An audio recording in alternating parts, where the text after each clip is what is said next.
G'day, guys and girls. This episode is proudly brought to you by our sponsors, supshq.com.au. Use the code BWB10 at checkout for direct shipping and 10% off.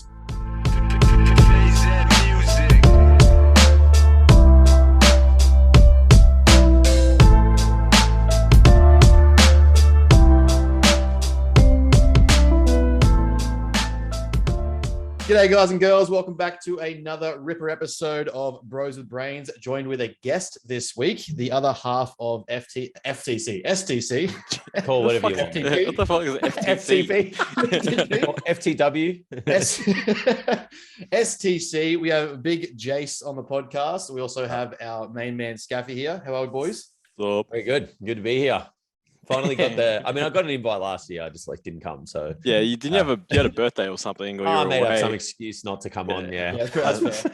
Don't blame. Same. I think I was just busy. I just felt Benny was the backup invite. He turned up. He got the best part of it is we can just get someone. Like we'll just send the invite, and then it's like, hey, one of us will be here. Yeah. Like. That's what we do. We just send out group invites each week to like a group of 10 to 20 people, and whoever jumps on. Mate, we should actually do that. That'd just be funny. Yeah, we're probably going to make that transition with one of our podcasts. Is like just trying to rotate some people and just come in and just talk shit. Just have some fun. Like just literally no context. Just send people messages with the Zoom link. Podcast. Whatever happens. Just have a bucket full of topics and you just pull things out. Yeah, and just make it real controversial. Yeah. 100%. How's critical race theory? Gun control. Yeah. Oh. How do we feel about abortions?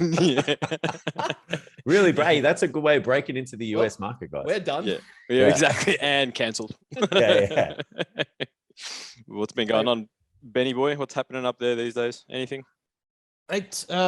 We have, as I was saying before, the fancy new background. We've got the podcast coming and setting that up. So we're starting off with some smaller incremental videos. Got a bit of a layout idea. I'm going to do kind of like a background of me, and then there's going to be like a bit of an educational one, and then there might be a prep business update one as well. So just kind of do like 2 or 3 20-minute episodes across the week, drop them, release them, keep it going, shit like that. Should be interesting. Haven't done that before, talking to myself, so that'll be fun. And I'll get guests. I've got you guys all on there as well. Yeah. Hey? I'm sure you'll be fine, bro. Yeah, so I've got this. Don't worry. Nothing out of the ordinary. I do that most days sounds of the like week. you're gonna struggle, mate. Yeah, 100%. He's gonna look in the mirror while he does 20 the podcast. minutes. I'll fucking bet that they're not 20 minutes as well. I'll put fucking money on that. Oh, we're talking about me 3 hours later. 20 and minutes. then I'll get to the point. Yeah, 20 minutes will be the intro. Yeah, that's the intro of my backstory, and here we are. Yeah, so that's that going on, and then just finishing off this aggressive cut, which is going pretty well, down to the low 98s for the first time in a while. So that's exciting. Means a total of 12 kilos dropped since January. He's still fat, bro. It's fine. Yeah, that's fair. Yeah. How long's your aggressive cut go for? Probably do 4 to 6 weeks. Cool. So I just like front end of prep. I just like to get in and suck it up a bit. Pretty much just dropped straight down from like 5,000 down to, I did high lows for April, and then went straight down to low days for May. So we'll do another week or week and a half. Do you get your lows down to, if you don't mind me asking? Lows at the moment, trace fats, 250 carbs and 220 protein. So is that like 1,800 or something? Yeah, it's low. I knew it. I did the math in my head when I saw you put that out. I was like, I bet you he's on this. I just wanted to see if it was. Yeah. It's like trace fats is probably 40 grams a day. Yeah, I was gonna say trace fats is that's where it is. I like that you call that. I like that 40. No, less than that? Bro. Trace fats is like 15 for me. Yeah, I like that. That's what you deem aggressive as well. I love it. Good. Aggressive. I'd make it so much worse for you. That's pretty. From where it was, that's pretty low. 250 carbs is not aggressive. It's all about, but it's about the adjustment from where you were. Yes, exactly. And regardless, just, if you're gonna do it, do it properly. Otherwise, don't do it. Just bottom out. Just don't eat for 2 weeks. You bottom out carbs. I bottomed out fats. I was like, my body fucking hates fats. I was like, screw that. I can live on a bit of extra carbs, but I just shred on no fats. So I was like, well, even my high days have already established I was talking adult. I'm gonna do I might go like 750 carbs on the high days, but I'll do like 30 fats and just be all carbs. My body hates chatted fat, so protein will stay the same, and then I'll go up to like 750 carbs, something like that on my high days, and then dirty fats, something like that. Keep that at prep consistent until I start to peel down. Yeah. I mean, if you're not crying in the shower at night, you're not doing it properly. Fair call. Fair call. Yeah. It's been She'd be right, Cobber. How you been, Jace? What's been going on? Oh, fuck. Where do we begin? Crackety crack. Look, things are going good. Just working away, still like obviously running the coaching business. Then kind of working with the PT mentorship stuff. We're actually bringing out a new product soon, which is good. So just been kind of working on that as well. So yeah, things are going all right. It's just, like we were talking about before off the podcast, just like spinning those plates. Still like the coaching business. So still like to coach people. So I want to make sure I keep that going, but it's like once you start to spread yourself across other things, it's just like, how much attention do you give to what? But things are moving in the right direction. So yeah, just obviously we still running the podcast ourselves, and I'm still training in a capacity at the same time as well. So just I just tried to drop a little bit of weight for a bit, just to kind of feel healthy and stuff. I feel like you guys know.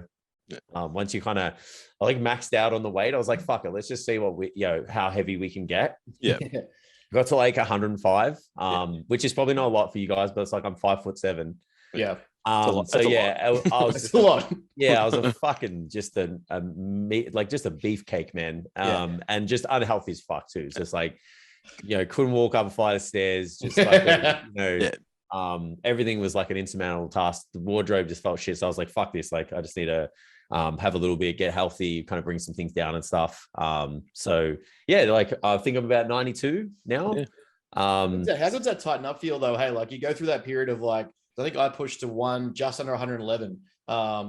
And you like that first tighten up phase where you just pull food back a little bit, and all of a sudden like digestion's better, the bloat's going away, your training goes up because you feel comfortable, and you're full, but you're not like over the top bursting at the seam of like food. And you're just like, yeah, cool, this is like normal again. And I think blood pressure's like 140, 150 or whatever. Yeah, fuck, man. I went to I missed the timeline to go and donate blood to drop my hemoglobin count. Yeah. So that was the catalyst. I was like, you need to fucking stop. I went down that limit. MRV right there. We won't talk about the 2 all-you-can-eat Korean barbecue outings that I had 2 weeks before. So probably should have waited the 30 days. But I remember going there and they're like, oh yeah, we're just going to check, your red blood cell count. And I was like, oh, for fuck's sake. And then they were just checked it. And then they're just like, yeah, it's a bit high. And I'm like, okay, check it again. And then they're like, oh, you're right at the top of the top end of the scale. Yeah. And then they were like, look, we can't do this. And then they're like, did someone tell you to come here to do that? And I'm like, oh no, I just really just wanted to donate blood, Yeah. Oh, you're walking around like this. I just wanted to come donate blood. Can't even fit in the fucking chair. 100%. Had to use the bigger cuff for the fucking blood pressure. So yeah, that was probably the catalyst. And then thinking about those big changes, when you do it, for me, it's just a sleep. As soon as I get to 97 plus, it's I'm just a fucking freight train when I sleep. I just snore so hard, and it's just I just can't. It just has that flow on effect, of course, can't train properly, can't recover well. So I think that's the biggest thing is you get a good night's sleep, and then you just wake up and you feel refreshed. Yep. Yeah, that's fair. But that is the shit thing, right? I think most people that gain a ton of weight, that's what they usually say. It's it's sleep and then everything that's associated with sleep after it. It's because then you feel like shit. Because if you imagine if you're that big and you're training well, you're probably going to be more encouraged to eat food because you're getting a result of some sort. Where it's well, I'm not sleeping, I feel like shit. Now my digestion feels like shit. Now I can't be fucked training. Right? Yeah. That's that other end of the spectrum. I always try and tell people about with my clients, I'll titrate and I'll flexibly get them to experience both ends of the spectrum, right? So it's when it gets to a growth phase, you're not just all of a sudden full. It's you've experienced extreme hungers, you've experienced your extreme fullness, but it grows deeper and deeper and goes higher and higher each time. And it's you really don't understand fullness until you're at the point where you're sick and your sleep is suffering, your life desire to do things is suffering. But I've still got another 2,000 calories to go, and I've still got another bowl of cereal or more yogurt or protein, whatever you got to get in. It's fuck, and I still have to get this in and then try and sleep. Yeah, that's the part that like people say that, people don't understand like the growth phase part of like how tough it could be. It's like you're just not doing it right. I ate 2,500 calories. It was so hard. Yeah. Or you just like don't eat when you don't feel like it. And it's like, well, that's why you don't pack on any weight. Yeah, exactly. You never get to a point where you're actually pushing the limits. That was like the one thing I enjoyed about being at the sub store was like, it was always the first place young kids come in. So you get to help them a little bit more. Yeah, like mass gainer. It's like, oh, my son, he eats like so much Monday to Tuesday. And then just like, he doesn't eat. I'm like, that's why. He hasn't controlled his food. He eats it so much Monday to Tuesday. Then he's like, he's left it in the grill and just play up. And he's like, oh, I'm full this day. I'm just not going to eat. Instead of having like a plan in place he's going to stick to and obviously eat to. It's like, oh, I smash food Monday to Tuesday or maybe Wednesday if he's lucky. And then he comes in and he's like, I was going to get a shake to make up for it. I'm like, it's not like, you just haven't got a plan. You're just eating to feel. And then like after those 3 days of gorging yourself or whatever's in the kitchen, you now just don't feel hungry. Yeah, it's kind of like when they say, the reps don't start until they start hurting. It's like the same with food. Like you don't start bulking until you're full.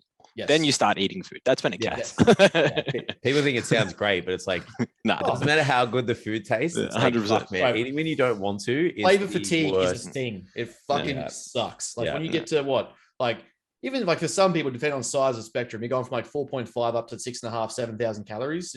Fucking none of that is easy. No. Yeah. But then it's funny though, because then you have those who will argue and just say, look, you don't need to be in that big of a surplus. It's like you only need to be in such a small surplus to gain size. And it's kind of like, well, you're not that big. So there's probably something to it there. Oh, the hyper nerds. The ones that like know all the research. But they're like, you only need you only need you put on about 10 kilos in your whole lifting career. Shut the fuck up. Like, and that was in your first 2 years when you first started training. Fucking super adaptions occurring. Yeah, like everything, but you're fucking small. So shut up. You can tell me the optimal plane to load this fucking part of my muscle, but you don't look like it. It's like I don't know about you guys, but sometimes like now I like look back and just think about like you ever go out on the weekend and you see those younger people and you're like, fuck, there's no way I was like that, but you obviously were. Yeah, 100%. And it's the same now in fitness. Like, once you learn something and you're a little bit smaller, because obviously like time and obviously in time in the gym is going to make you bigger. And it's like you say all this shit. There was always that bigger person that probably looked at you like, man, shut the fuck up. You're small and weak. And it's like now I'm thinking that as well. It's like, look at this dude who just read a textbook. It's like there's a little bit of time in the gym that you kind of need to have as well to kind of start, And the next step to that is going to be the guy who's back in my day. That's Yeah, all my joints work enough for me not to say that yet. Yeah, so okay. We're just waiting for that day where it's like, I used to squat 200 kilos for reps. Yeah, not anymore, but I used to 100%. But at least we have the backing of Instagram. Well, it's like, hey, look at my Instagram post. I got proof. When I was the same age as you, I used to train way harder than you. That's what I used to get all the time. Like, I don't even have that excuse because I was going through rehab, so I'm just like, I'm excited now. There's like younger dudes coming up. I'm like, I can't even say when I was your age because I was just like, I was a broken bitch then, so that's what you can say. When I was your age, I was actually broken, so I had a legitimate excuse. What's yours? Yeah. Why do you look shit? I had an excuse. Stop being a bitch. Train. But what has riled you up again this week, Benjamin? I love last week. As if Scaffy didn't have like 150 view rant last week on YouTube. All of the other videos. That video took off. What did you get salty about? What did so when what you'll appreciate it because you live in Melbourne. I feel like I appreciate most things. So we have this group of physios for some unknown reason that they like to post their treatments of their clients like on Instagram stories to promote their business, which is awesome. Go for it. They're all doing the same treatment. It's like, why are you doing the same treatment for everyone that's got different problems? You got the same client.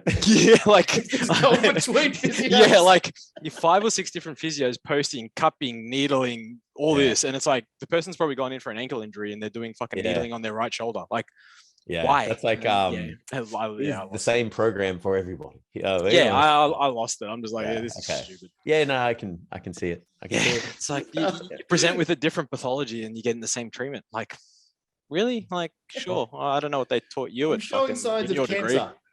Yeah, cupping.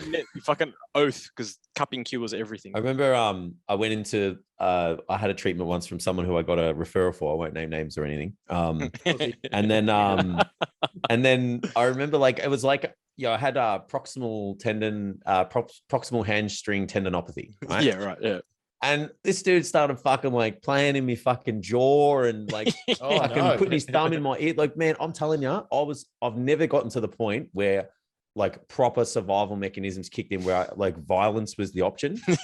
And I actually was gonna fucking hurt this dude. Like, that's how painful this was. And I was like, what the fuck, man? And then like I spoke to someone else and he's like, he did the thing in the jaw, didn't he? And I'm like, yeah, he did the thing in the jaw. So what was your injury? And then they were like, oh, your shoulder. And I'm like, what the fuck? So it's like, that's just the standard example of like, I don't know what's wrong. Let's just look for shit that hurts. Like, you went back to that guy, obviously. Yeah, I just was like, cool, man, I'll call you.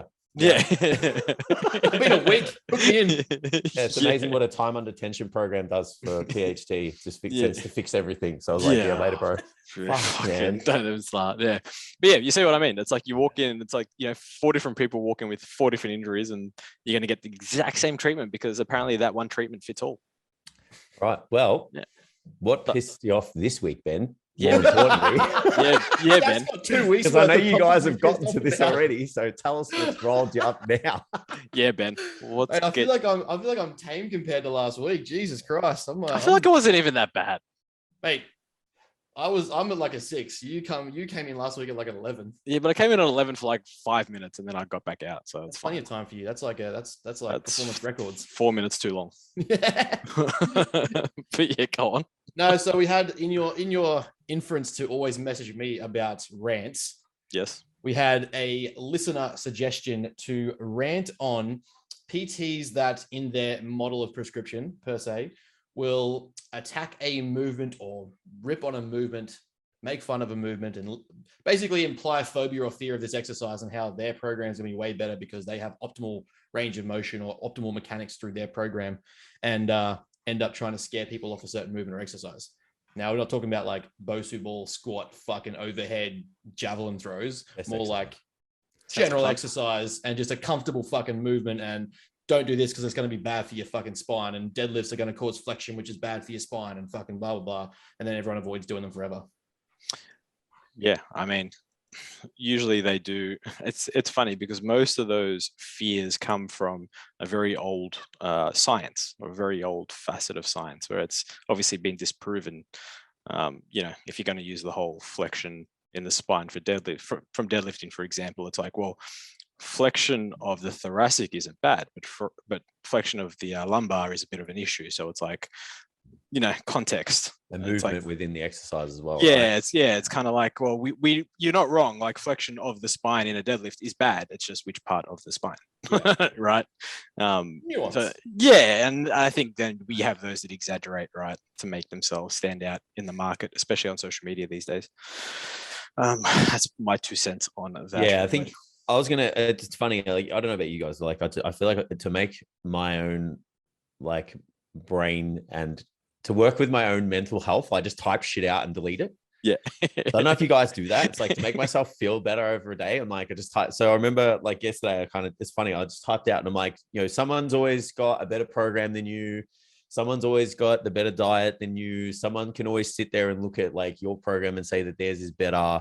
Like that's one of the problems that we have at the moment with like, I guess everyone, can be a coach, or, everyone has a microphone. It's like, you can look at an acute situation and shit on it so much, right? But you are looking at a chip, or a chess piece on a chessboard, and no one's looking at the chessboard because that's what the person who designs that program is supposed to do. They're looking at multiple moves over multiple periods of time.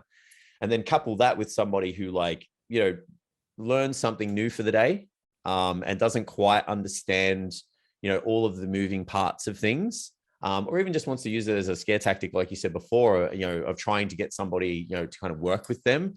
It's like, that's where the misinformation starts to run its course. And, I'm the first person to put my hand up and be like, yeah, I've probably gone all in on a movement before and, said, this is bad and you shouldn't do this and rah. Like Scaff said, it's like based off research sometimes, and then other times it's based off your own bias.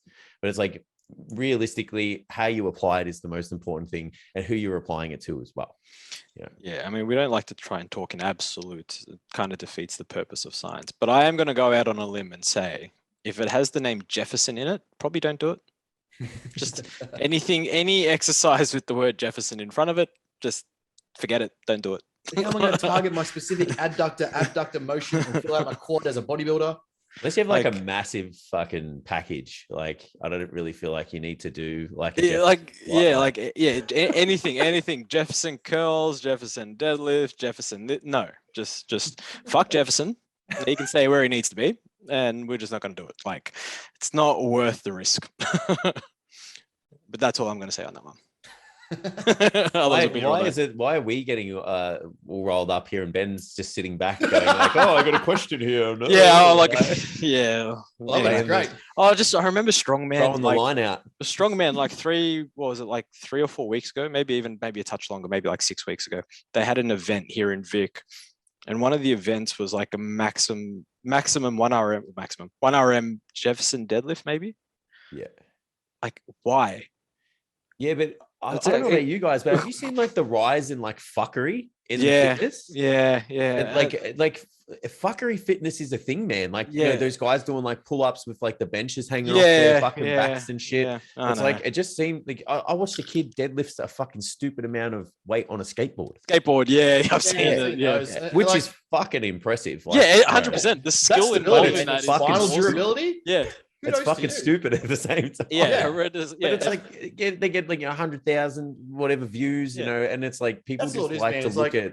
It's a one-up competition of who can do the dumbest shit in the most impressive way, and then you end up with fucking injuries, and you end up with like. Then people start coming up with like, it's like when we had the fucking scare tactics in supplements, and everyone was like, "Oh, caffeine's bad," and then neglected to mention how the kids snorted it after doing cocaine. It's like the same thing. Like, you'll do that, and then some idiots will be like, "Oh, bodybuilders," and they'll label bodybuilder in the title of the article because of some guy who goes to the gym once a week, and he's like, "Bodybuilder does deadlift and breaks spine in half." Like, yeah, he was deadlifting 300 kilos on a skateboard with 2 fucking chains on the side, and he's wearing blindfolds. Probably wasn't the deadlift. Yeah, I find that hard. The classification. It's like technically, if you work out and you're trying to improve your body, like you're a bodybuilder. Yeah, but it's like, are you actually building my body? Yeah. It's like, by definition, I guess they are. You know what I mean? Yeah, it's one of those things. Where it always gets me because I'll hear a transformation woman or a transformation guy go on like the transformation stage, and they'll be like, "Yeah, next up on the bodybuilding stage is Karen because she's lost 20 pounds and she's changed her life, and we're going to judge her on it." Like, that isn't bodybuilding. Bodybuilding is a specific criteria or a definitive sport that we engage in with an objective outcome. You're referring to the idea of changing your physique in a gym and calling that bodybuilding, and then that ends up as like the label, like, we're all the same. I'm not an NRL player because I go kick the footy in a park. Yeah, I feel you, man. Yeah, I used to just classify. I really just want to stir you up and keep going, but I won't. It's like, I feel like it's like non-competitive, maybe, or like Dean likes to say he's like a hobby builder. Yeah, hobby builder. Like, like that's probably more an accurate like description of like, if you don't compete, then you can probably say that. Or maybe if you actually got some, is there a threshold for results, you reckon? Or like you just put a kilo on, you're a bodybuilder now? Could you imagine? My first 6-month recomp bodybuilder. I made him like this guy. Just ate some food, weigh a kilo heavier, bodybuilder. We had this huge debate back at work when I was PTing, and this guy that I knew who competed, well, you know, air quotes. And because I hadn't competed yet then, like I wasn't a bodybuilder. Like I wasn't even allowed to, in his term, like say it. Yeah. Could not even say I'm doing bodybuilding until I became a bodybuilder. So the only thing I took out of my first show was like, I'm now a bodybuilder. I'm now a bodybuilder. Yeah, I'm in the club. Fuck yeah. Instagram bio bodybuilder. Official bodybuilder. Official bodybuilder. Yeah. Blue tick me, please. It should make them as one of the criteria. You know, you can be like education, coaching, or whatever. Bodybuilder. Done, single show. Yeah. Bodybuilder, now online coach. Perfect. Yeah. 100%. Life is complete. Yeah. That's fine. Bucket list. Well, I mean, then you got those that I guess live that lifestyle. It's like they don't compete, but then they train hard. You look at them and you'd be like, "Oh yeah, when's your next show?" And they're like, "Nah, I just like to train." You're like, I think why? That's what the best. Look, I think that's what the best part of bodybuilding is. Yeah. But do we call them bodybuilders? Well, I don't really fucking care what we call them, eh? They partake in the sport of bodybuilding though, because like they partake in the act of bodybuilding. Sorry, maybe not the sport. Yeah, that's what I was gonna say. That Bodybuilding. They live every other facet of the lifestyle. I think that's the best part of it. Is like you can be like someone who fucking has like 3 kids and goes to the gym at like 10 o'clock at night, and it can be when the kids go to bed, and you can just put your fucking hoodie on, grab your big ass shaker bottle, go do your workouts, eat your food. You know, that kind of stuff. Like you can live the lifestyle, but just like not commit to the highest it's kind of adjective than it is an objective sport. Yeah. I think that's, and it's like I said to everyone, it's like, it's always there for anyone. Yeah. You know, it's like, it doesn't matter if you're busy, it's like, it's waiting for you when you get back. Or like, if you went off and tried something else, like bodybuilding's always there. Like you can always partake in the act of bodybuilding. And I think that's the best part of it. Always be there for you. Yeah. And it's, even the camaraderie, it's like, you know, if you do it, it doesn't matter if you compete or not. It's like there's a little bit of that, like, you know, fucking power to you, man. You know, like I think the only time it gets too far is when you start getting little dicks that there was guys getting around this gym I was going to, and they would have like soon to be in their bio. And it's like, I remember that. You either are or you aren't, and if you are, then just shut up and do it. It's like that part, like you're doing all the posing in front of the mirrors, and you're doing that and this, but you're not even sticking to a diet. You're not training hard. You're not doing any of the basics. You turn to drugs and have soon to be fucking classic or classic physique, fucking dreamer or whatever. And it's like, just either are or you aren't. Like, that's it. Yeah. And it doesn't even have to be that you are a competitor. You're just like, you're bodybuilding, you're phasing your training, you're growing for certain reasons, cutting for certain reasons, but like, don't be a dick about it. No one likes a pretentious bodybuilder because it makes us all look bad. I'm just going to put in my bio, soon to be scratch player. Like if I put that in mine, I'll be fucking dead by the time that ever happens. Yeah, we don't have a time. We don't have a timeline. It's just soon to be. Soon to be golfer. I don't know if soon is an accurate description of that. It's all right. Asterisk. That's all right. We don't need to know. It's finer details. It's finer. Yeah, there's a finer print somewhere. Soon, man. Soon. Yeah. Soon. Like I may as well say I'm soon to be fucking Mr. Olympia than soon scratch golfer. Soon as contextual. Whenever you want. Whatever, man. I'll get that IFBB Pro card soon. Yeah, exactly. Doesn't matter if it's now or in the Masters. Same. I'll get IFBB Pro and LPGA Pro on the same weekend. LPGA. You're playing in the ladies. Well, if you identify that week, mate. Hey, don't hold I me. wonder what the rules are for that. You might have a better chance. What if my golf club's bigger than their golf club without even actually having to hold a golf club? That awkward moment, Des is bigger. I still identify, so does that count? Let's not get started on that topic. We'll be here for another hour. Just saying though, I did see that Hungry Jack's in America is making 2 top bun burgers. That's their thing for what's the word? For acceptance? No, what is it? What would you call it? Support. Like they're making 2 top buns or 2 bottom buns as the burger, and that's how that's their support for the month. I need to Google this. I'm like, Hungry Jack's? Yeah. Hold on. It'll be Burger King in the States. Yeah, Burger King. Hold on. Burger King hold on. Some professor is like hard anti-woke culture that I follow fucking shared about it this morning. I had a good laugh. It was like midway between rest sets, and I was just like, what the fuck is this? It has a Pride Whopper with 2 equal buns. Yep. Okay. What is a Pride Whopper? Earlier this month, the company's Austrian franchises debuted a limited time Pride Whopper, which is essentially the same as a regular Whopper, but sandwiched between 2 top buns or 2 bottom buns, rather than a top and a bottom. This is how we help people. Blows my mind. This is going to change the world, man. Making the buns 100%. Fucking equal. That's cured. That's fixed. Bigotry, hatred, everything done. Oh my God. That is. Does that mean you're a bad person if you just want the normal one? Like, so I can't first have like the bottom because it's easy to hold. You can't actually order the bottom one anymore. Oh, what? No, I'm just joking. Not that I don't know. I haven't had a fucking Whopper. I can't even tell you the last time I had a Whopper, but yeah, it doesn't make me really want to go and get one. Don't get us going back to our favorite meals. Me and Chris went to fucking toe to toe on this one episode. He was talking about Red Rooster or some shit. Look at this shit. Oh, what do we got now? That's it. That's it. That is just not. And it will be an extra $10. Yeah. 100%.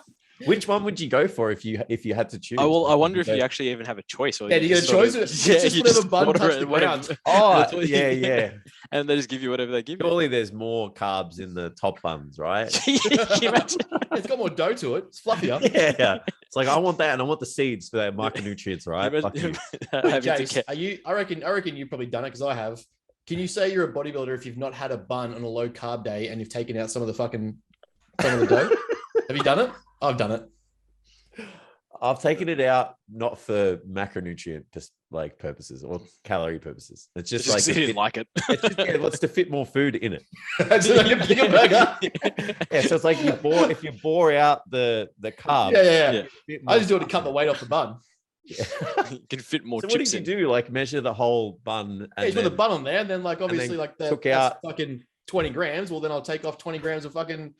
I'll cut the bun total in half. There you go. Taking it to the next level, man. But hey, pal, I can see how that frame of thinking would work. It means I get the whole fucking burger. I'm feeling happy. I'm feeling good. Shut up, Scaff. You wouldn't know. You don't want to fucking diet. You're too busy playing golf and pretending you're working. Well, don't hate the player, hate the game. And in some people's terms as well, just not a bodybuilder. So no, I'm the first one. Depending on some people who say it, I don't know. Some people, everyone knows I'm not a bodybuilder. I am very well aware. Scaff's not even a fucking golfer at the moment. He has his club. I'm not yet. Oh, don't even start. Don't even get me started. It's meant to be today. Today's supposed to be the day they come in. So, did you get new golf clubs? 3 months ago. Oh, really? Remember when I told you I got fitted up 3 months ago? Yeah, I'm still waiting for my irons. Oh, look, getting fitted, the process is a little bit longer than. Well, they gave me an ETA. Well, they gave me an ETA. Rookie areas, they gave him an ETA. Yeah, of 3 weeks. So I got estimated though, guys. Come on. Yeah, well, both intelligent dudes. We have a 6-month margin of error here either side. It's been a solid 3 months. I'll give you an estimation. It doesn't mean it's right. It's like man. Come on. Yeah, it's very, very far off. But even they were a bit shocked. They're like, "Oh, this shouldn't." They blame COVID. Tell me they didn't. No. Honestly, they're like, "Yeah, this company usually doesn't if it was Titleist or something like that." They'd be like, 3 months at least. You got ages to wait because they're popular. They're like, these ones shouldn't take that long. And then they've sort of made the inquiry a couple of weeks back, and they're like, nah, it's just these clubs are going out like wildfire. Apparently, what'd you get? What'd you get? Strixon ZX7s. Ooh, I got the ZX5s. Yeah, so we'll see how we go. But anyway.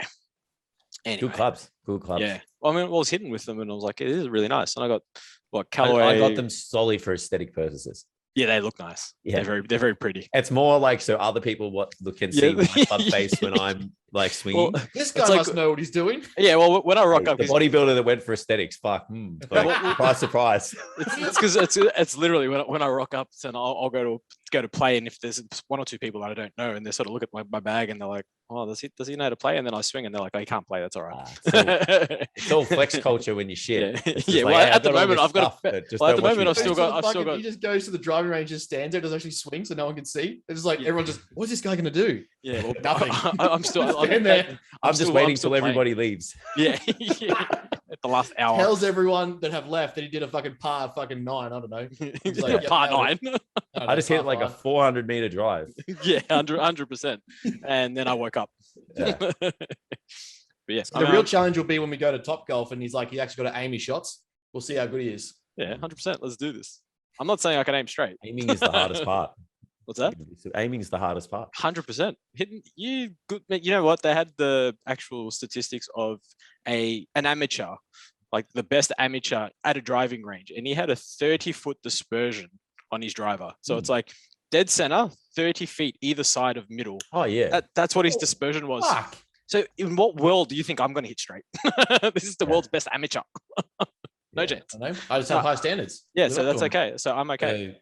Oh mate, you're in trouble when you hit that. When you swing that club for the first time. I can't wait. Fuck man, Earth, let it go. I'm getting fucking I'm getting golf lessons every day. 100%. That's what I'm gonna do. I can't wait. Bodybuilding. My thoracic rotation is gonna need 6 months of work, mobility, osteo. And I'll go to 3 different myos, and they'll have the same procedure for me. Chiros, physios, osteos all do the same shit.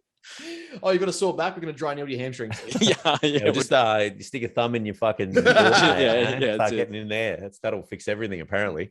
I'll start putting some needles in your ankles and shit. No stress. Adjusting your toes. Yeah, fucking oath. It's all connected. I've got an actual question for you, Jace, before we go fucking rant forever. Where do you reckon, like with you're saying how you guys are expanding, like, yeah, like extra projects and stuff. Yeah. You reckon you're going to set yourself like a cap for like, you know, so you can still work with clients? Like you ever get to a point where you're going to be like, I might stick with 10 or 20 and that's kind of it. And then I'll do other shit. 100%. So I think, what's important is like to have a look at like just what 6 months, 12 months, 3 years looks like not even just where you want to be, like what it looks like for you. Like, it's like once we get to here, what does that mean? So that's one of the questions that we kind of ask when we do those reviews and stuff. So it's like, what does it mean when you get, I don't know, let's just say for argument's sake, like 10 coaches in the mentorship, maybe 30 coaches in the coaches collective. So it's like, all right, well, when we get those, it probably means that's, you know, my coaching clients go from, let's say 30 to maybe 15, you know, one for, obviously like a service perspective, like, you know, you can only spread your stuff so far. And then two, obviously what you want to do, as well. Like, maybe you only want to work with a small amount, as well. So I think it's like important to know when that point is, you know, no different. I don't know if you guys were like face-to-face PTs as well, but it's like the same thing. It's like once you got to, I think for me, it was like once I got to like 20 online clients, it was like I could start to exercise dropping PT down to like a really small amount. So you get to coach who you want to coach. It's always nice.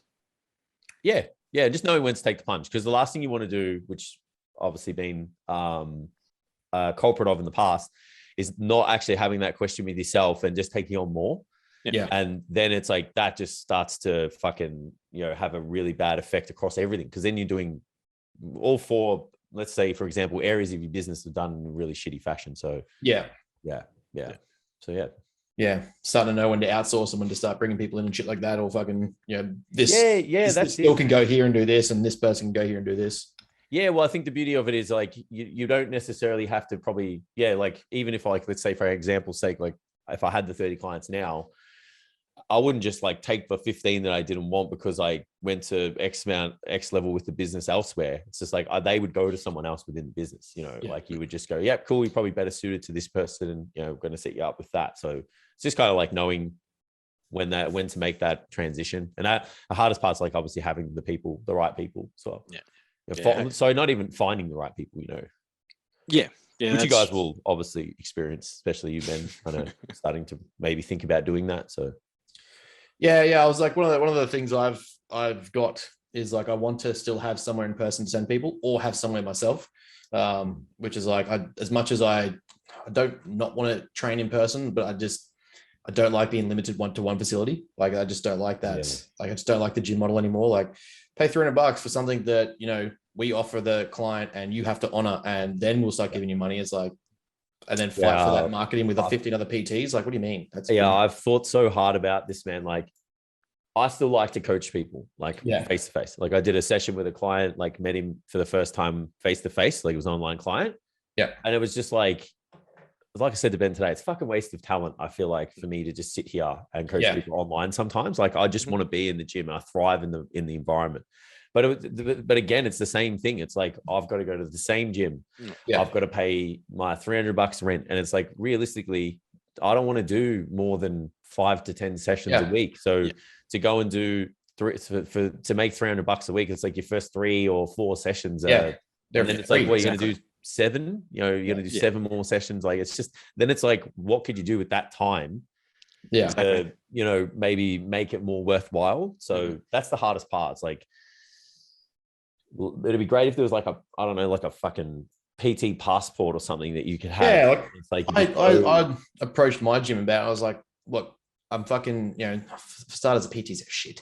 And I was like, let's like, can I do per client basis with something like that, like per head? Like, I'll pay you for the time I bring them in. I just want to see them once a month and know that I'm not going to get kicked out of my gym and like ruin my chance of training and break relationships and all sort of shit. Like, I just know that they're not going to sign up to anyone here. I don't trust anyone here that I want to refer them to. I just, you know, I'll bring them in here, train them, fucking pay the insurance or present my insurance, whatever.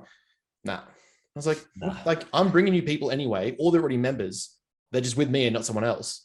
And I'll pay you for the time to use the equipment that we're already going to use anyway. The hardest part is it's obviously a business in itself. And then there is that obviously gray area of like compliance too. And it's like, if you're not signed on with a proper contract and you take someone into the gym and you train them, and they, let's just say worst case scenario, something happens. It's like who's who's liable? At fault, and then it's like from the gym's perspective, like that's a big fucking headache. So it's like, but from our perspective, it's like I definitely would love the option to just like, I'm doing a PT session with a client. I'll pay for their casual visit. I'll pay for an X amount on top of that, whatever it is. And it's like, that's my, I'm waiving or assuming all responsibility. Yeah. And it's like, I just want to train that person and then go. One time, just bring them in. Yeah. I don't want to have to fucking add another facet to my business of paying fucking full-time rent and shit. Like, it just doesn't. I mean, you do have your garage set up. Yeah. Even then it's like restrictive in terms of volume, like how many people I want to bring to the house. Yeah, of course. Yeah, no, of course. Yeah. That like makes even sense. just logistics of it as well. Like you've got to obviously take them in and out of the house, like in and out of the session. Where like sometimes, I'll be like, oh, let's do the core part of your training session. It's like you can go finish the rest your fisher of it accessories off on your and own. stuff. Yeah. Especially if you program, like the way I would program, it's like most of the workouts are maybe an hour and a half, depending on the client. So it's like to take them through a full 90 minutes and then get them out and then the next one come in. It's like logistically, like that's tough. Which is why, we're looking for a hybrid kind of studio, kind of media studio as well. It's like, of course. Because then it's like, you can do that stuff, but it's like finding the right location, finding the right size. Like, fucking nightmare. It's a pain in the ass. Yeah. But even like you guys are probably a little more sport for choice, but it's like where I live, it's like the gyms just fucking suck, man. Like when you're serious about your training, like, Ben, Aaron, how fussy I am about fucking. Man, we share that. We share that. And it's once you get into bodybuilding, it's like you actually get fucking fussy with the stuff that you use. So it's like you pick up a dumbbell and you're like, fuck, this is shit. You go in a chest press and you're like, this is shit, or this is good. And there's no gym in our area, like within 25 minutes or 30 minutes of where I live, that has like majority of the stuff that I like. Yeah. Which is why obviously the goal is to make it myself. But until then, it's just like feel a little bit kind of trapped, I guess, like and more secluded to that online kind of coaching now because of like what I offer and who I offer it to.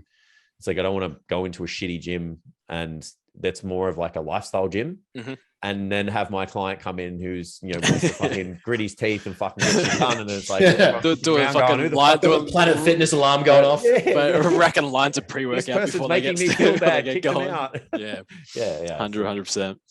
Well, I mean, it is a tricky one in that aspect as well, because I do know what you mean. And it's like, even with my own garage setup, it's like I do have a couple of face-to-face PTs, but it's just so tricky. It's just time as well. It's just a pain in the ass. It's like now between owning a gym and doing all that sort of stuff, it's just like, it's a real pain. And I actually I do a couple of PTs out of the new gym that I've got now. And even then it's not the same because you don't have that equipment that you want, or you want to be able to train those sort of clients on. It'd be a good setup for like an initial screen, like let's see how you move or something like that. But then to actually put them through like the days we've programmed, it's like, well, we're missing this, missing that. Yeah, as an ongoing session, it's a pain in the ass, but that's right. Shit happens. Should we move to questions? Yeah, let's do it. Let's see what we got. See how Jace handles some fuck, marry, kills. I think we've got some more serious questions today. Think of everyone thinking we're smart at something. I know, right? It's disgusting. I just wing shit and see what happens. Actually, we can start off with an easy question. How's that? Favorite exercise in your current training phase, one you're enjoying the most? Oh, the cluster hacks are fun. Favorite? Yeah. They're fucking gross, but they're fun. I'm really liking the incline hammer press at the moment. Hammer strength press, Yeah, I've rotated incline dumbbell press back in. It's been a while, so it's been kind of nice. It's been a bit, just because I don't have a hammer strength. I don't have a hammer press. I really want to get the converging one, the Nautilus converging press. Yeah. Fuck, man, you can't find that thing anywhere. Like I scour the internet on a daily basis. And one gym picked one up. Very lucky. Good Life Point Cook. Lucy's just fighting everyone at the fucking scrapyard for us. Like, get the fuck away. 100%. Good Life Point Cook have 3 horizontal ones, vertical ones. And they have 2 incline ones, I'm pretty sure. I've got an incline one. That's just greedy. I've got an incline one. I've got an incline one and an overhead press converging in storage.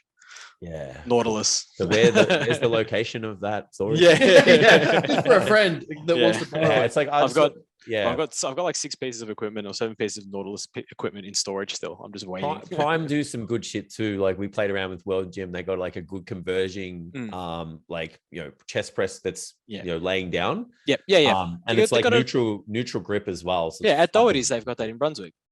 Oh man, it's too far out for me. Yeah, I know. I'm saying if you want to like play with the Prime, Doherty's Brunswick has a lot of Prime stuff. So they've got all that. I hate when gyms get like fixed contracts and that's all they'll have, and like they'll like have to buy the whole fucking brand. It's like, you don't mind it if it's good stuff. Yeah. Like, but like there's something like at our world, there's like a T-bar that's just like it's already at an elevated deficit position, so you bend over and you're already at like a like borderline flexion of your spine just to get it up. It's more like you're doing like a deficit RDL to try and pick up a T-bar row instead of just having a normal chest supported Arsenal or Matrix like T-bar row. And it's like you kind of had the right idea and you still managed to fuck it.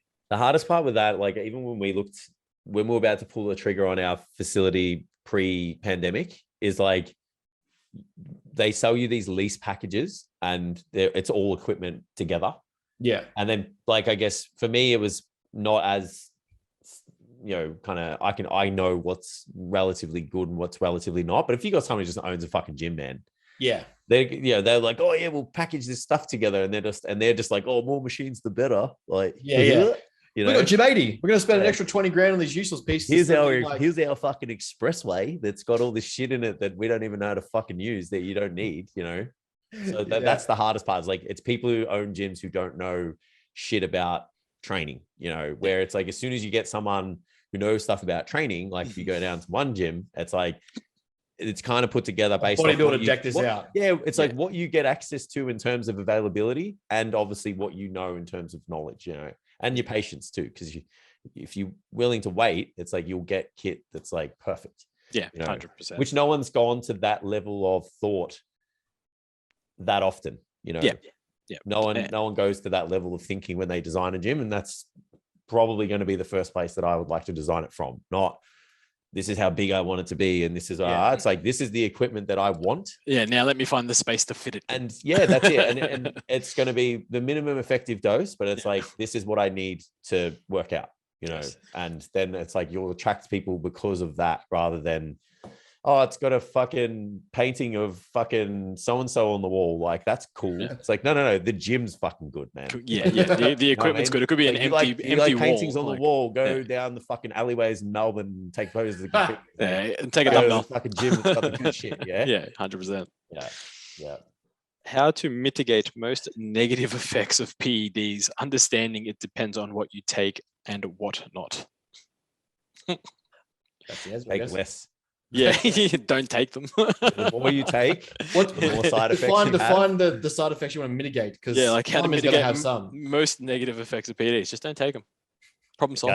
I think what people don't understand is everything comes at a cost, like the good and the bad. And there's good side effects and bad ones, and people think that they can negate the bad side effects while still, you know, achieving the good ones in a large capacity, when it's like there's a tipping point where if you want to make huge gains, you're going to have some side effects that you can't, you know, mitigate. Now, I'm not saying like, you know, don't look after your cardiovascular markers and don't look after all of this stuff and not do cardio and not fucking ram 4 grams a week in and stuff. But it's like, at some point, it's like, you know, if you're trying to avoid sides, it's like, probably just don't take them at all. Yeah, exactly right. Yeah. It's like that debate between wanting to be like a professional, or not a professional, but I guess wanting to be a bodybuilder and take steroids and wanting to have a kid. It's kind of like, can't really have both. It's really tricky. Like, you got to make a choice. Like it's kind of like shit beforehand or don't do it. Yeah. Like it's a funny debate that people get into. Thoughts on clomiphene and HCG for increasing test levels? Anyone have any thoughts? No. Okay. Me either. Out of my scope to comment. They're just good. They're handy if you want to do a post-cycle therapy plan to bring back spermatogenesis for making babies. That's about it. And like we literally just said, if you're going to do bodybuilding, don't worry about babies. Just get dogs.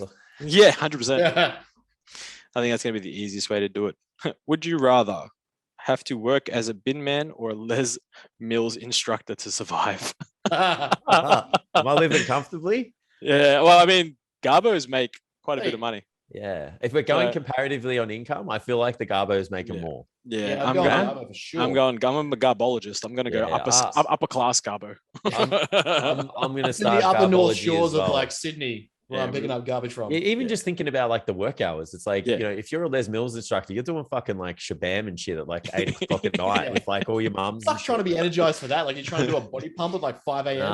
I just think of like a room full of Karens that just don't actually want to take their training seriously. Music blaring, headphone on. You've got the headband on, little pack on. I don't know about you guys, but I'm not that PT. Like I never was. No. I'm the problem solver. I'm not the motivator. So it's like 100%. you have this problem and I will look and analyze and tell you how to fix it. It's like, but if you don't feel like coming, I can't make you come. Like, and I can't make you come. Yeah, I was about to say that's what she said. But same. I'm sick of having that problem. And it's just like we've all been there. Like the high fives and shit. It's like, oh man, it's just like that thing doesn't come That's out. That's why I could never do F45. Hey, like Yeah. I could never do it as like I can still help people. Nah, I just can't. I'm not that guy. Nah. It's like the high five stays in the holster, man. Unless something really it's like I'm not pulling that shit out like fucking like high five. Yeah, fuck no. Woo, you did an extra 30 seconds of training today. Fuck It's like, wait, you did the thing you were supposed to do. Well done. Like, you know? Like you get a PB or something like that. It's like, that's different. But it's like just rocking up to the gym and shit. Like, I don't know. Yeah, I'm a big person, a big believer of like, why are we celebrating people doing their jobs? Like, I don't get it. I fucking hate it. It does mediocrity. Here's a trophy. It does my head in. It's like you did what you had to do and we're celebrating it. We have to do this now, Ben. We have to celebrate everything. It's like the concept. You woke up today. Fuck yeah, you go, girl. Here is a trophy for just being here. Yeah, it's like the concept of employee of the month. It's like, unless they went above and beyond every single day, like, why are we celebrating it? Like, I don't get it. They contracted to do a job. They did their job. Good on you. Like, that's why I don't understand KPIs. Yeah, like, cool, bro. The Maltese is really coming out of me now. That's why I don't understand tipping in this country. Yeah, like I'm with you. Oh, you should give that guy a tip. Who tips and I'm this like, country? Yeah, well, like everywhere, like in hospitality, especially now, like in the service industries, like it's coming up, like the tip things, like because they've had your card. You have minimum wage for a reason. At the restaurant, you're like, you tap your card, and they're like, oh, just you can sort this out if you want to. Yeah, and it's like, no, I don't fucking want to. You live in Australia, mate. Like you get fucking paid. You're fucking $25 or your industry award or whatever. What are you fucking talking about? And then they claim you jump in your Mercedes and fucking drive home and live in your fucking apartment in the city, and you want me to give you a tip? Like, fuck off. And they complain that it's about because of COVID and everything's been closed for 2 years. Like, man, that was if this was during, maybe you might get us too, man. Yeah, 100%. That's why it's very hard. That was just a you thing. Yeah, that was a fucking everyone thing. Yeah, it's very hard to sympathize. No, I can't do it. But what changes would Ben make if he was head coach of the woeful Newcastle Knights? right for the jugular. Fucking drop the team and start again. Yeah, that's fair. I don't follow the league enough anymore. I will sadly admit it was a passion and pastime of mine for a very long time. But I don't know, it's just one of those things where it's like I enjoy big games, but I get so into like it's gonna be where I show my age because every time I watch a game, I'm just like, these fucking rules have changed 45 times since the last time I watched a game 3 weeks ago. And it's like, you can't tackle here and do this. You can't do this way now. And this is dangerous. And this is a send off. And like, I watched a ref do an absolute dog shit call. Front row was like, bro, what are you talking about? Sends him off because he back chatted him. I was like, I'm not watching this. Like, I just get mad. Yeah, like, I watch Origin. I'll watch things like Origin. You'll get like the couch surfers. We're like, oh, this was shit. And you're like, you've not even played a game to know whether that was good or bad. Like, I can't sit here and go through this. Speaking of, game 1 is tonight. True.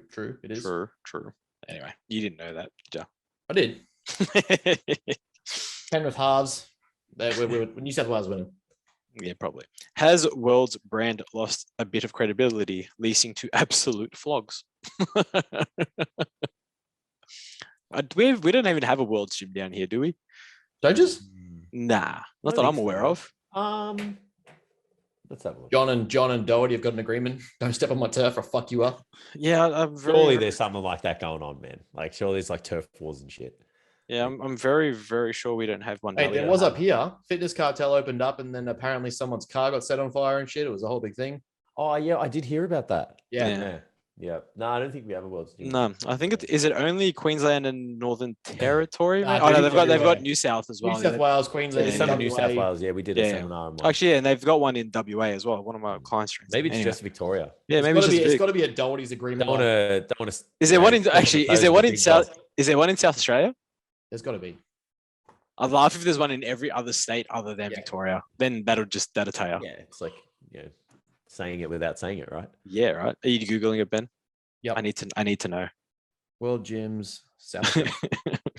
Just world gyms, where aren't they? Victoria. Good gyms, aren't they? Doherty's is good, right? It's a big place. Okay. Doherty's Brunswick is good. Yeah, agreed. It's not coming up, so maybe not in South Australia. Yeah. Yeah. No. Oh, is there? Yeah. Well, anyway. Why do some PED users get bad acne? Ooh, those conversion ratios. I was just going to say it's oxidative stress most of the time. Yeah. Sure. Same. Yeah. Yeah. Well, I mean, it's just usually just comes down to stress. Drug use is stress to your physiology, and in turn, your body shall react in a certain way. And one of those ways is to break out in acne. I'm not going to get into the biochemical process of that, but yeah, that's usually just stress. Yeah. The best way to... bit of hygiene. Yeah. I mean, you sweat a little bit more. Yeah. Probably don't look after yourself for that. Yeah, that's it. It's like as much, teeth, wash your skin. Well, basics, wash your hands, apparently COVID had to teach us to wash our hands, but that's what do you guys like? Shitty gear? Like I've had people say, it can say be that in the past. Like it can be. It can also be what it's mixed with, depending on the oil that's used to mix. But 9 times out of 10, it's literally due to oxidative stress. Yeah. Not looking after the internals as much as you should be when you start adding, external stress. It's funny what people consider things like a stressor, and you're literally putting a physiological dose of a hormone into your body. No, and then you get bigger muscles and you get stronger. Yeah. So who cares? Like that, and then that going through cost. harder degrees of training, harder degrees of food, and you're like, no, I'm fine. What do you mean, man? Also, it's feeling out of me. And if it ages you faster, that has to be a go sign, a go-to for okay, this is stressful. Yeah. When you start getting grays in your beard and shit, and you're 23, your dad didn't have it until and your dad didn't have it until he was 40. There's a problem. Yeah, if your skin looks it runs in my family. No, you're running the cycle. Yeah, no one runs in your family. But yeah, fuck. Yeah, so telltale sign is just not understanding the trade-offs. It's exactly right. Or just understanding the trade-offs and accepting the trade-offs. That sometimes that's what happens. You can't help that. Yeah. Yeah. Well, that's one of the the question before about the side effects thing. It's that's some things like that we can obviously help mitigate. Yeah. But it's other things not so much. Yeah. Exactly. So look after your internals if you're going to do gear, people. Actually, no, don't do drugs. We don't encourage drug use. Don't be silly. If muscle breakdown isn't the main factor for muscle growth, what is causing the growth? Mechanical tension. It's literally setting off a cascade of anabolic signaling, and muscle damage is the byproduct of driving that mechanical tension. Exactly. So end of the day, put more weight on the bar. Yeah, it's just I think people getting too hung up on that kind of shit. It's just understand it happens, but it's the muscle damage thing. And I think I spoke about it in that the programming workshop. It's because there's maybe that post-workout elevation in protein synthesis that's probably there to negate the muscle breakdown. People got hung up on that. Oh, well, more breakdown means more synthesis, so that means more growth. And it's well, no, because it's trying to, recover you from that workout you just did. And then there's a period after that, depending on how much damage occurred. Yeah. And obviously other things involved in anabolic signaling that's going to help you kind of make more, or get that net positive protein turnover. So it's just guys, drive the mechanical tension, create a little bit of metabolic stress because it might be favorable, ticking the boxes. Muscle damage is just one of those things that happens. Exactly. The principles, and people get lost in the nuances and trying to be creative in their terminology and sound smart. And so it's cool. It's great to know. It's people talk about the Krebs cycle. We can rip on that all day. It's is it something that you need to understand to get shredded or to lose body fat or to get jacked? No, not really. No, it's something to understand if you really want to know, or perhaps know how the mechanisms work. But reality is like for most people, just fucking train harder, lift more weight, sleep better. I'm not going to take this phone call, but I'm getting a phone call right now. This could be my golf clubs. Just saying. I say take it and keep it on air and record. Well, that's right. It's already gone through, but that could have been. We could be on here, boys. We Imagine that is like. It's probably not. Look, it's probably customs is like. Sorry, probably someone asking. It's probably someone like looking for money or something. Yeah, it's probably probably like Telstra, like an automated message. You haven't paid your phone bill. Someone's gonna like. That's fine. Break his thumb or some shit. Yeah. Back to lifting. I don't need them for lifting. I need them for golf. But yes, anyway, as you were, I just thought I'd interrupt for that news update. Yeah, the mechanical tension thing drives me, like, it gets me. Like, people just don't understand what that means. Like, I feel like if you just understand what that means, like, even as a listener, like, someone wants to grow, like, get that concept. Nothing else really matters.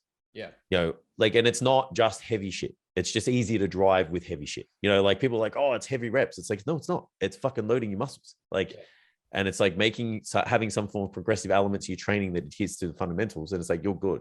Like, you really are. Like tension. You're holding tension in a muscle that you're trying to lift, right? And it's just like greater degrees. It changes shape.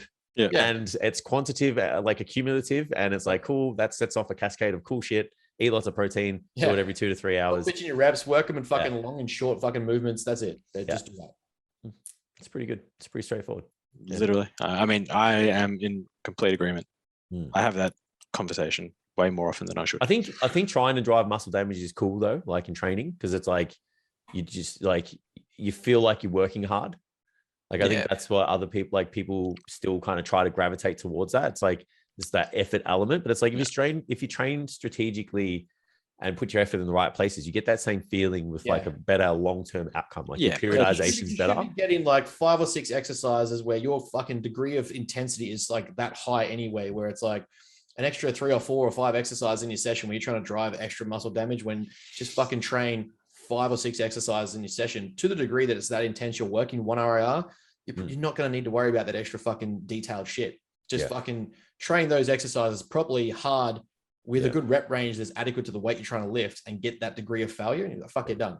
Yeah, building muscles hard enough. Like, you don't need to complicate it. It's like hard enough to execute in the gym. Like, to actually just show up like that. This is the thing that gets me. It's the same thing with dieting. When fucking people like I've seen dickheads try and argue me about, I don't understand health because I wouldn't say things like, I'll go straight to veggie straight away.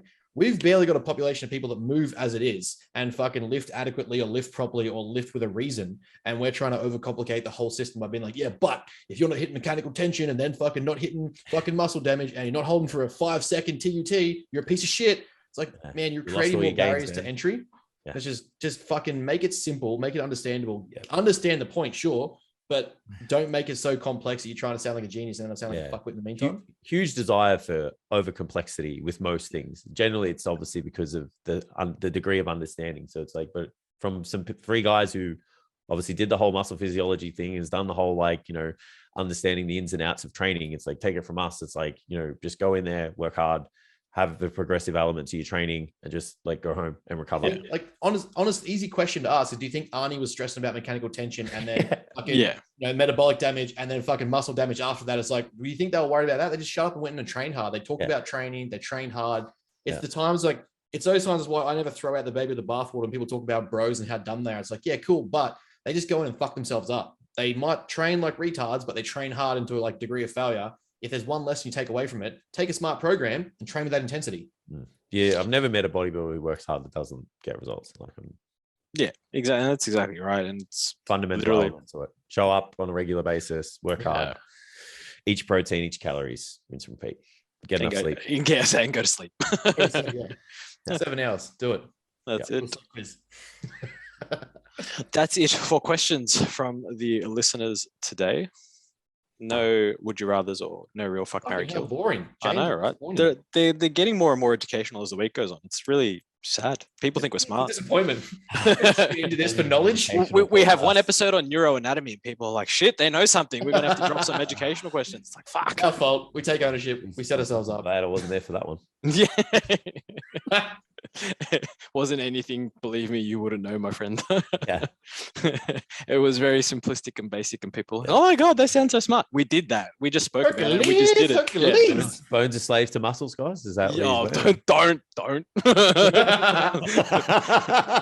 I have to throw it in there at some point. Don't Don't start. I actually haven't watched it yet. So no, I actually haven't. I saw some of the comments, but I haven't. It's a podcast that's going around at the moment. It's like just to be a little bit controversial. Yeah, as per usual, they like to stir the pot with big names and whatnot. So it didn't really work out for them the first time when they decided to go into a debate and really didn't debate shit. And I was just like, cool. Yeah, it's just been doing the work. Spent a bit of a chat about it yesterday in our workshop. So yeah, I'll have to actually have a listen, to be honest. Yeah, if only the first 10 minutes is the most entertaining, so I'm just going to listen. Okay, sweet. Like, I don't want to spend an hour of my life watching two people debate about things that are probably polar opposite and don't understand each other. So I'm just like, I'll listen to the first 10 minutes as well and be like, cool, that was boring. I was hoping one of you had already listened to it. So. No, not yet. Yeah, so now I've got to listen to the first 10 minutes. Yes. I love those camp conversations because it's like like unless you've gone in there with the ability, like with the intention that you may learn something and possibly shift your idea, which then means you have to redesign your entire business or premise in social media. It's just a waste of time. It's just two dudes jerking each other or fucking two cans. Yeah, especially if you're not willing to accept another person's way of thinking. Yeah. You know what I mean? Like, because I feel like in this day and age, it's about models and it's about knowing whose model's better.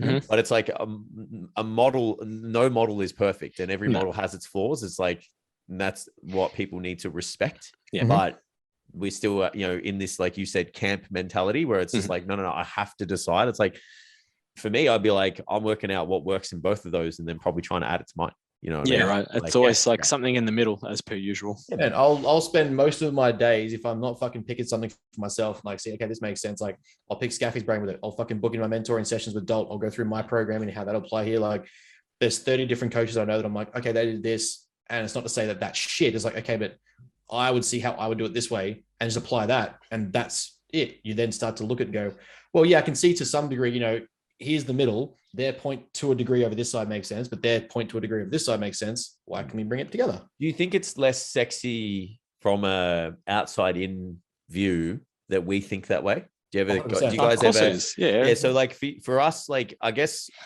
always trying to work out the answers and figure things out. Yeah.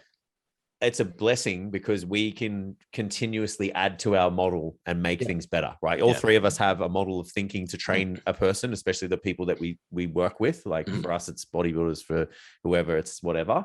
But it's like, because we don't go all in on the method and say, this is the way, like, this is the thing that you do. Like, we can't be that polarizing to people and say, like, don't squat because it's bad for your knees, or it's a shit hypertrophy exercise or whatever. We can be like, we have to do the whole, like, it's good, but it's context this. And it's like, from the outside in, they probably just like want that conviction. It's like, I don't want to have to learn the shit. I just want to fucking know. Yeah. And it's like, I can't fucking say that. I can't say you just need to do this. Yeah. And that's why, like, I guess we probably educate our clients more so than, these other people. I guess their clients are more so coach based, or, they're coaches and educators that they're teaching. So it's like, our clients are genuine clients, people that actually go into the gym and apply what we tell them. So like, we have to be able to deliberate between, the information these guys are spitting out and talking absolute shit, siphon through it and basically translate it so that we can give it to our clients if it's applicable. And it's like the volume debate, for example. It's like, I've got two clients, both guys, both similar weight, both similar training age, similar goals. One's on the higher end of the volume spectrum, for even what I would call a higher end, because I don't train that much with volume. And then I've got someone who trains more like myself, and the way probably most of us train with, literally 2 working sets. It's like, hey, they're both growing. They're both, achieving results. Yeah. They're just so many different ways. It's like neither's right or wrong. They're both underlying principles. It's just how they train. That was like our first, like the first long period of me and Scaff chatting. Like, I was just getting frustrated myself because I'm like, I need more answers. I need to study more shit. I need to ask more questions. I need to get to know more things. It was like, there's no way the answer is possibly, could be, maybe. And like, every time I was coming up stunts, I'm like, I need to know more about sets and programming and like periodizations. Like, at a certain point, it's just got to be send it and see what sticks. And you have to be willing to like, this does make sense here and can be applied, but it didn't work for that person, but it could be for this person, or, we'll try to throw this in. And it's like, see what works. At a certain point, you have to just see how that person responds. Yeah, 100%. Yeah, and you need these. I value people pushing the boundaries, and because we learn from that. So like, a lot of people tend to shit on those like outlandish, claims that people make and stuff. But it's like, I don't know. I feel like if you're a pioneer in the field, It's like the fundamental stuff is boring. So they're trying to push the boundaries and we get to benefit from it. I said this in a podcast before. And it's like, everyone sits there, use Charles Poliquin, for example, right? So it's really easy for us to sit back and hang shit on that guy, right? He invented a periodization model, works with the Olympic athletes, pretty sure he knows his fucking shit. But it's like, at what point, if you have that much knowledge and you're trying to push things further, do you start to get real fucking outlandish with your claims? And I guess we need those people though, because we get to benefit from it. So shitting on them is like kind of stupid in my opinion. Yeah, well, I also do wonder if there's a fear of being irrelevant, doing the same shit day in, day out, year in, year in, year out. I mean, it works. Your clients get results. You've been doing it for 20 years, but you haven't really changed to overly much in that 20 years because you're following the basic principles, which haven't changed for 100 years. So it's like, does the fear of just becoming irrelevant, come into mind, especially these days with those that are, I guess more social media based and, they make their money via social media. It's like, well, I need to do something outlandish, or I need to do something that pushes the barriers because I'm going to become irrelevant. Yeah, people are going to forget who I am. It's like, well, I think that comes down to a value thing. Like if the type of value that you provide, and there's value of people who are pushing the boundaries in terms of legitimate research and understanding maybe some new concepts and stuff. And then there's people just the fear of being irrelevant, but don't really provide that much value. And they just bring up bullshit. They just create bullshit to make themselves feel valuable to SST7. Just shit like that. It's like I have no idea what sarcoplasmic training is, but I can induce it with this model. Isn't it just cluster set training anyway? Basically, it was I remember trying it out one period. I gave it to myself for a block, and it was fucking sarcoplasmic stimulation. Sarcoplasmic stimulation training protocol 7. It was every 7th rep is 1, 2, 3, 5, 7 second negative, 1, 2, 3, and it was something like that. And it was that's Honey Rambod's thing. I was this is dumb. This is dumb as shit. I was this build pros. I'm no, they were just genetically gifted to respond to anything. Who work hard and take lots of gear. Someone tagged me in a video saying this person was explaining how they were going to develop someone's physique, and they were saying, they're going to do sarcoplasmic stimulation training to make the muscle more dense. And I was like, okay. It's not how it works. Someone was so then someone was what do you think of this information? And I was like, look, just understand fucking, how hypertrophy happens. That ain't it. It's the thickening of the fascicles and the, extra ones that come in unison. And it's pretty good. That's how you get bigger muscles and denser muscles. And how do we drive that, guys? Mechanical tension. It's fucking that simple, man. It's adding, and it's cool. Use this, the SST model is just it's a accumulation technique. So it's as if you're not going to get better results from applying extra volume through that kind of methodology. So exactly. Anyway, there's so many ways to skin a cat and give it a pretty name. Yeah, man. Oh, fuck, that's the beauty of it. But the hardest part is we don't pick a way, and that's the way, and then the audience doesn't get to see you become polarizing and stuff. It's the only time it becomes polarizing is when it's wrong. Yeah, exactly right. When it's you need to do fast reps or some shit, to fucking drive whatever. It's Pendlay rows for growth. It's no, it's fucking stupid. Stop doing it. 100%. It's just shit like that. Fucking stop. What do you mean this doesn't work? Oh, don't even get me started. But I'm lifting heavy weights and moving them quickly. Force velocity curve suggests otherwise. Again, we'll be here all day. Sorry, guys. Just nerding out over here. Yeah, pretty much. Just hypertrophy nerd out. Why not? I don't get to do this often, so it's any chance I get. I was about to say, I was Jason's profit of this is the cheapest. I'll be fucking here next week, guys. 2:00, right? It's already in my diary. We'll just put it as the questions for next week. It's just hypertrophy questions next week. That's it. Yeah, let's talk about getting fucking jacked. Keen, all the pills to get jacked: sleep, eat, train hard. Okay, so moving on. No, it'll be a pretty boring podcast because we're it's just fucking easy, guys. You just have to work hard. Literally, it's 3 things. We're done. Podcast over. All right, guys, have a good week. The funniest part is how easy it is to say, and everyone's it can't be that. But then you watch them try and implement it, and you're you don't even do it. It is the fucking doing is the hardest part. The saying is piece of piss. We know it's that simple. If it was that simple, everyone would be jacked. The problem is you aren't doing it. I get 7 hours sleep. 5.5 by the time your phone goes down. Oh no, I get like 3,000 calories in, 1,200 by the time the end of the day comes and you've skipped like 3 meals because of work. Or they do it for like 3 days. Yeah. You I'm do this consistent for like for years at a 16 time. weeks. Yeah, they do it for a week and you're like, why am I not jacked? It's like, well, it's been a week. I ate a salad. Do I have abs yet? Yeah, pretty much. I mean, don't you know will what with are. your trace fats. I don't know what abs are at any time. I remember I got a DEXA and it was like 10%. And like I'm telling you now, like I'll have like maybe top 2. Yeah. It's like, and then the guy goes to me, oh, you'd have a 6-pack, wouldn't you? And I was like, You're wrong.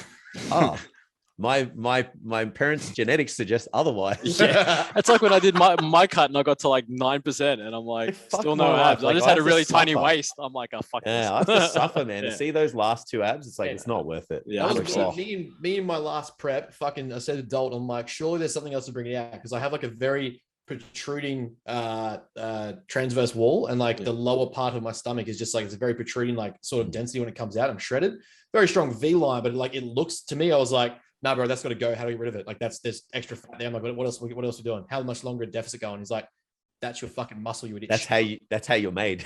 Yeah, I'm like, it was like fucking point. I don't know. It was like 2 mil or something on the fucking caliper that he had, which was like the medical ones. And he's like, that's your fucking muscle wall, you idiot. I'm like, Didn't wear a waist trainer, bro. Yeah. I didn't wear my waist trainer. More time vacuuming and fucking waist trainers would have paid off. That's it. Just wearing small meals every 2 hours. The waist glad wrap trainer. around their stomach. Yeah, you missed that part of your prep. Make sure you put it in this time. Yeah, 100%. It was the difference, clearly. Yeah. You need to suffer more and waist trainer. The fat loss creams put in there as well. Ronnie Coleman's fat loss cream. What was that? Do it. The ATP one. Oh, Subcut. Yeah. Subcut. Nothing on Ronnie Coleman's though. He's like come back from like 20 surgeries. He's lathering himself up on it on the gym floor and just like, mate, just stop. I can't move, but fuck this cream. Yeah. Ben's got cream though.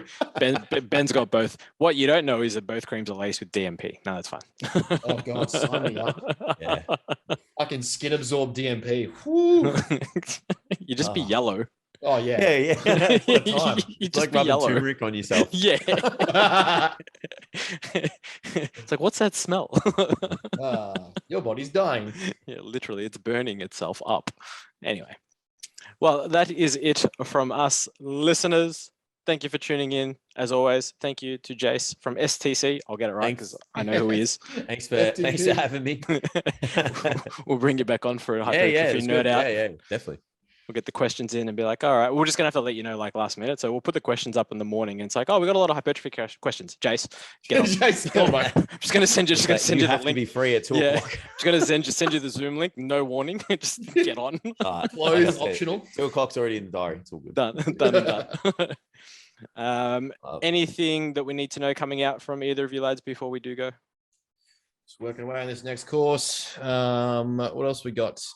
Your ass is coming up here. We're getting some mics set up, and we're going to be doing a live episode up here. So that'll be fun. I guess I'll come get you from the airport. Please, that'd be great. Thanks. And yeah, that's pretty much it for me. Just more work. Jace, anything we coming out? Any announcements that we can get the scoop on? Always lots of stuff happening. So yeah, for anyone interested, obviously at STC Fit. If you're a coach at STC Fit _learning. YouTube, on TikTok now as well. So it's like always, plenty of content coming out. So yeah, stay tuned. Podcast as well. The last one to come. Go to the Instagram. You'll find your way to everything, even myself and Ben included. So yeah, always good things happening. Beautiful. I like to hear it. That is it from us. We'll tune in next week. See you later. Thanks, guys.